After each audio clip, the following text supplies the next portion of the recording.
Nightmares. Solid week. Nightmares. Ooh. This is Cat Fingers. I could have done without this episode. I mean, it's fine. There's nothing wrong with it, but, well, we learned a very important point. Cats are evil. Well, we already knew that, but they can shapeshift. Not cats, the gemstone that we know girls, yeah. Well, we did find out, you looked it up, that she is British, Garrett. or Garnet? Was that? Garnet, yeah. I don't listen to music, ever. So, like, I know it's Estelle, but I wouldn't recognize it from the voice. Yeah, I had no idea. I saw it too, but it was driving me nuts, so I finally did look it up, because I'm like, who is that? And, she does good. Yeah. But, yeah, so this is an episode where they find out they can shapeshift. Steven wants to try it. All he can get is a little cat finger. He tries it again. He gets, 4 more, and he puts it on the other hand, and then they can't stop. Ensue. They can't stop. They turn to this sort of this like can't stop or cat stop. So he turns to this Akira monster or a Catra or a Katsuo monster at the end. I just kept saying, "Don't look at me, Dad! Kill me! Kill me!" And then the dad sprays him with water, and it's okay. So doesn't sound like much, but I don't know. It was pretty unnerving for me, just when all the cats are taking him over, they're like growing on his eye and stuff. See, and we gotta go. Akira, it should have been Neko Kira, because Neko is Japanese for cat. I don't care. Those jokes clearly. Hey, Joel was in this episode. Yeah, Joel from Mystery Science Theater, I believe. I mean, it said Joel Hodgson. It kind of sounded like him. Yeah, it sounded like him. So as this weird mayor character. I'm curious to see if any political favors. Guys, now that I'm off the satellite of love, I thought I would run for mayor in this obscure beach town. Again, because he's being reelected. Yeah, just cats growing on you. I never thought that would be a legit, like, fear, but now it kind of is, because that was very terrifying. Yeah. I bet you'll never look at cats the same way again. Look at all the blood. Actually, that'd be... No, you know, there's something actually even creepier when there's not blood or gore or anything. Just something about it. And they're going through the little car wash, and they're just, like, shape-shifting and morphing and meowing. It's just like, ugh. It's just... Amethyst, I hold you responsible for this. That's fair. I'm trying to think what... I guess that was the most important thing. Like, I do like how every episode we're learning a little more about the gemstone mythos, if you will. And this one we learned that they can shapeshift. This is news to me. I did not know that. You know, how do I put it? It doesn't feel like they're just pulling it out of their asses either. It sort of sounds like they can always shapeshift. Don't you know that, asshole? No, but I mean, yeah, no, you know what I'm saying? Like, they sort of have this plan, like it's gonna build up to something, which I kind of like. Like, first episode has this eye that's about to, come down. Although that does sort of make you ask why they couldn't shapeshift into a few other things to stop that eye or the creature or something like that. But because they'll turn into a giant cat monster. Were you not watching? Yeah, maybe there is some sort of like weird responsibility to it or something. Maybe I love your line. It's like, wow, this is every crazy cat lady's wet dream. A little boy who turns into a fuck ton of cats. I just think your wife had that line. Oh, is that my wife? Oh, she said that. Just for that, we should bring up the other line. Yeah, that she said. So she walks in, and we're watching the show, and it's the intro, and she just shoots us this look, and she's like, "What's this?" And we're just like, "Steven Universe." And she sits there for a second, she's like, "It looks like Rainbow Bright crossed with Gem." Pretty much. And we just looked at her like, that's fair. That's fair. Except somehow the main character is a boy, not a girl. But it stars 3 women as well, so maybe that evens out. I don't know. But yeah, it does have that feel. Is this a cross-gender appealing? Like, I know nothing about the fan. I mean, at cons I've seen... I know the adult fan base, and they're pretty mixed. Yeah, I know at cons I've seen boys and girls or men and women dressing up as characters in the show, but I have no idea what the fan base is, what it's skewed towards. When I think about this and Adventure Time and even Gravity Falls and stuff, I think it's one of those things where it's cross, like... Yeah, it's like there's definitely shows that are more geared towards boys, more geared towards girls, and if you're a boy, you can like girl shows, if you're a girl, you can like boy shows. Don't start that. Don't mention My Little Pony! But there is something about... yeah, sort of this mass appeal to everyone show. Like it seems like there's more of them, and I like that. I like shows that can sort of appeal to both, boys and girls. See, the funny thing is, I'm gonna get in trouble. Ooh, goody. It feels like a girl's show to me, and there's nothing wrong with that. But when I look at, like, the way the show is written and everything, it feels that whoever wrote it, either there's a female hand involved or they have a sense of their own feminine touch. It just has that vibe to it to me, and that's fine. I'm actually enjoying the show. I got no problem with that, but it gives off that vibe. I haven't paid attention to the credits, so I should see. Quick, yeah. Yeah, I should see who the creator is, but it just gives off that vibe, and honestly, I don't mind. It's kind of refreshing. Like, well, it's done smart, and I think that's kind of the fun thing about now that you do see in like Adventure Time and other shows is that they are sort of tackling sort of more feminine issues, like coming to grips with your emotions and so forth. But it's doing it smart, it's doing it entertainingly, it's doing it funny, and there's nothing wrong with any of that stuff. I kind of wish we had more of that growing up in the 80s, because girl shows back then were just shit. I mean, that's one of the reasons. I mean, anyone growing up will tell you, like, yeah, no, they just sucked. And not to say that boys shows were a lot better back then, but they definitely tried harder. They were... The My Little Pony of the 80s versus what we have now are two vastly different beasts. Yes. And it's the same thing with, I feel like, these shows... At least a number of these shows aim for girls nowadays. That this may be part of why they're appealing to guys as well, is they feel broader. Whereas, like, when we were growing up, it really felt like there were a few odd ones out. She-Ra fell somewhere in between because it was connected to the He-Man universe. But generally speaking, you felt like, no, that's for girls.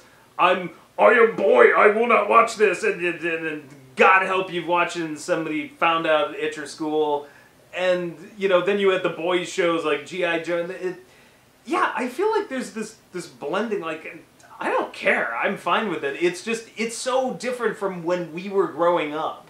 The environment from when we were growing up versus what it is now. And I know a lot of bronies have a chip on their shoulder and they still get picked on and this and that, but I can't imagine in the 80s what it would have been like. Oh yeah, I can't like, and I'm not saying it's right that anybody today would get picked on it, but I can guarantee you it would have been a lot worse. There was definitely, since we were kids, times have changed, and in my opinion, for the better. Definitely for the better. I think it's fascinating to watch because you wouldn't have seen this sort of gender appeal to a lot of these shows that you've had. Yeah, you had like Tiny Toons maybe, or one or two. I guess you could argue Care Bears was kind of cross-gender, but I think it definitely had more of a feminine lead. Those were young enough. I mean, those were for little kids. Yeah, and I mean Tiny Toons was like Animaniacs. It was definitely cross-gender because it just was. That fell into that to me was like the Disney cartoons, like Rescue Rangers, and that would be generic cartoon. But there were definitely some that you could. Gem would be one of them. Yeah, Rainbow Bright. Yeah. Transformers would be boys. G.I. Joe would be boys. Yeah. I want to take back what I was saying before about like boy shows being written that much better. They weren't. Oh God, no. No. We just liked them because we were little boys. Yeah, because we were little idiots that just wanted violence and people running around. But no, all of them were just trying to sell toys, and that's not like we all had to sell a little something. No, I mean, you do your research. These were literally made only to sell toys, where nowadays you want a good story and selling toys. Toys is, probably more important to, having a second season, but getting a show off the ground, you want both. You tend to want both, where back then, it was only toys, like nothing else. And with, I think when you have stuff like, the Tiny Toons Animaniacs and like Ninja Turtles, not that they were, Animaniacs was great, but not that Ninja Turtles or Tiny Toons were necessarily like high art or huge groundbreakers, but they were starting to get a little smarter. Like, hey, let's throw in some actual good jokes every once in a while and some actual good humor. Well, Tiny Toons was a way to capitalize on Tiny Toons was a Warner Brothers characters, but when I look at Tiny Toons, I'm like, this was not created for the sole purpose of selling toys. Transformers was. Yeah. I mean, it's not even, it just, that's what it was. Whereas Tiny Toons, and I think it's reflected in the writing on the show too. You Yeah, know? I mean, there's definitely like good, and there's definitely episodes that's like, okay, this is for the little kids now, but there's Yeah. definitely episodes and lines where it's like, okay, we're gonna throw in some good humor because we want the people watching this to get good humor and good characters. But it's fascinating to watch because it's just like, you know, I always wondered what it was like to like grow up like during the race riots in like the early 60s, and then like you're living nowadays where things have changed, you know, for the better, unless you're some crazy fuck. I liked it that way, but yeah, fuck those guys. You know, and it's the same thing here, and like we still have a long way to go. But it's you the know, same way where things have changed for the better. I'm like, huh? I'm like, yeah, you would like. You could not be caught if you went into your school and like now like, you know, bronies have their own groups and things, and like you couldn't do it in the 80s. You just couldn't. And like, I'm with you, and I your would even ass argue. kicked. No, I would argue that even though I agree, I mean it's like, you know, whatever, equality, whether race, gender, everything is never going to be perfect, and yes, there's a long way to go. I really think in the past 10, 20 years there have been some huge leaps into this stuff, because I think we did grow up in the 80s where it was just like, even though there were some gender neutral shows, it was like, if there's a girl show, it was only a girl show. If there's a boy show, it was only a boy show. And there was like just this extreme pander to, and here you have a show that stars a boy, mostly has pandered to. Yeah, I could watch the show and say it feels to me like it has a very feminine vibe. It feels very, very feminine, and it does not feel that it is pandering though. Yeah, like this is some cheap shill to be like, you know, here, it's got pink on it. You're a girl, you're gonna like it. Like, yeah, it feels like there was thought and effort put into this. Even the boy is not like, hey, I'm looking for a gun, I'm looking to shoot, I have a sword, I have a, you know, he's a very fragile boy. You know, he cries, he gets afraid. Yeah, he seems like an average, you know, kind of roly-poly kid. Yeah, as I said, it's just refreshing. Like, you know. It is. And I like that.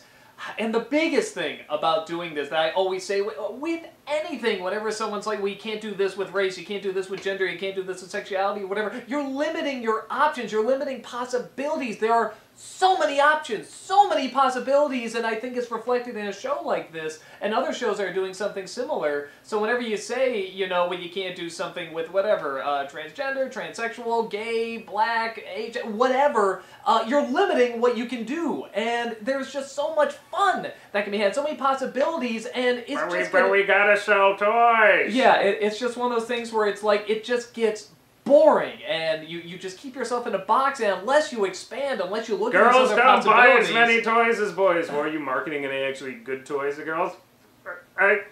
Girls don't buy as much toys. No, I love the... Well, it's always a self-fulfilling prophecy with these assholes. Yeah, with like the Black Widow movie and stuff. It's like, well, Supergirl and Catwoman didn't make money. Well, you gotta make good fucking movies before people are gonna go see them. But they didn't make money! Yeah, are you stupid? Yeah. They didn't make money? God, so fucking idiots. No, but that's why, that's why I get much more happy and excited when I see a children's show doing this kind of thing. Because this is the next generation. That's preparing the next one to say, what are you talking about? These you can't do old, this. crusty white assholes running these studios are gonna die. And then eventually the next generation's gonna take over.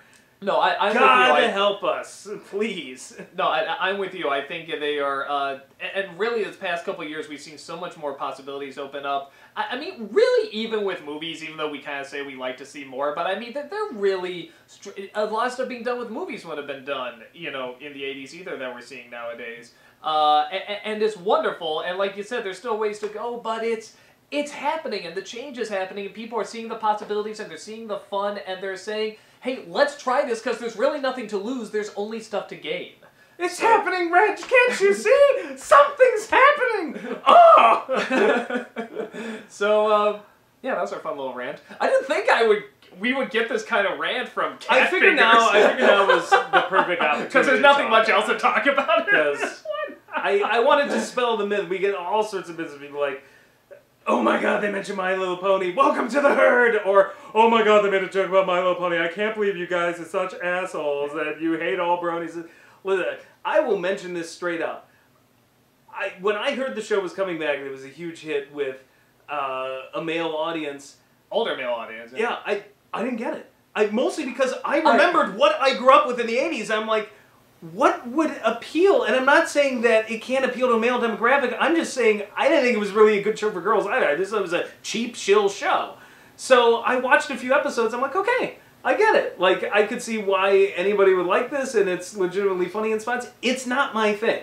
Honestly, I would much rather watch Steven Universe than I would watch, you know, the new incarnation of My Little Pony. But that's not anything against people who want to watch it, and I don't hate it. It's just everybody has their thing they gravitate towards, and this is more my thing. I like the artwork on this show better. I like the music. Just everything about this show appeals to my personal taste. So go nuts if you want to be a brony. Go nuts if you like Steven Universe. In fact, go nuts liking both of them. There's room for everything. But yeah, I did want to kind of address that because, like, it's so interesting the way, God, things have changed so much since we were kids, and like I'm glad for it. I'm very for it, happy. So. Like I said, it just opens up so much more, and you know, like I said, I mean, we kind of went through that dead zone in the '80s with cartoons just being so formulaic and boring for the most part, you know, until we got stuff like the Disney Afternoon and stuff, and then we started to go through that in with movies in the late '90s and early 2000s, where just everything was so formulaic and boring and in this fucking box. And now with both, we're expanding much more because we're seeing, hey, there's really nothing wrong with taking a girl and making it more masculine, or taking a boy and making it more feminine. You can do it, and you can find much more possibilities, you can have much more fun, and you can see stuff that's new, and I love that, and I love that we're living in a time where this change is happening, and it feels like it's happening quickly as well. Just tell a good story. Yeah. You know, it's so easy, and yet on the other hand, it's so complicated because everybody would do it. But if you tell a good story first, you can worry about all that other shit later. And I think that's why the recent incarnations of these shows, even like stepping outside of something like My Little Pony, we'll even go to Teenage Mutant Ninja Turtles. I think that's why the recent incarnations have been generally working. I think there's this thought like, you know, we're past the point. You know, we can keep doing this to sell toys, but at some point we got to still tell a story, and I think we're seeing more and more of that. Well, they're seeing that that's what's going to bring people back. And if anything, doing the more cross-gender thing, where you hit both males and females, it just gets a wider audience. You know, it just gets more people involved because you're getting both genders now. Girls don't buy as many toys! How many times do I need to shout it? So, yeah, I'm thrilled that this change is happening, and at the speed it's happening. And, you know, of course there's going to be, whatever, some 8-year-old stuck in the 40s for some reason be like, girls can't do blah, blah, blah. Fine, when you see Toys R Us go out of business because of your lousy business decisions, so... I hope you're happy you put all of America's toy makers out of a job! Because of girls! Damn girls. So, yeah, that's about all we got. Like I said, didn't think we would get this from Cat Fingers. Well, we had to go somewhere from Cat Fingers. So, hopefully we'll have a more episode-centered one the next time around. But, why don't you find out by clicking on the next one?